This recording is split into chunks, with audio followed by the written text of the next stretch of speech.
दुहेरी हत्याकांडातील चोरी उघड, तिसऱ्या आरोपीला मुंबईतून अटक, 23.25 लाखांचा मुद्देमाल जप्त.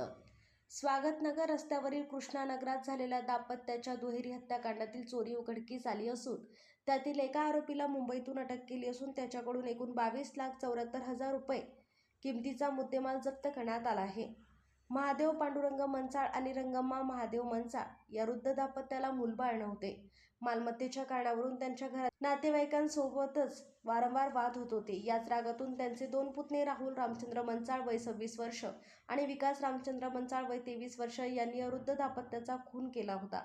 या प्रकरणी MIDC पोलिसांनी दोन्ही मुख्य आरोपींना आधीच अटक केली असून सध्या ते न्यायालयीन कोठडीत आहेत. त्यांच्याविरुद्ध दोषारोपपत्रही दाखल झाले आहे.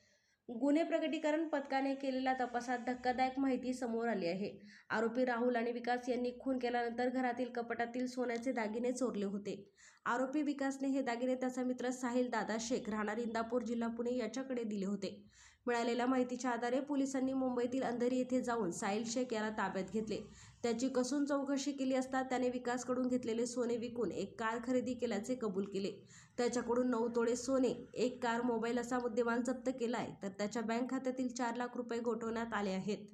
ही कारवाई पोलीस आयुक्त M. राजकुमार, पोलीस उपायुक्त प्रीतम यावलकर, सहाय्यक पोलीस आयुक्त प्रताप पोमन यांच्या मार्गदर्शनाखाली पोलीस निरीक्षक भाऊराव बिराजदार, संगीता पाटील यांच्या मार्गदर्शनाखाली DBचे फौजदार अल्फाज शेख, पोलीस अंमलदार एकनाथ उबाळे, मंगेश गायकवाड, सचिन भांगे, आमसिद्ध निंबाळ, संदीप काळे, सुहास अर्जन, प्रफुल्ल जानराव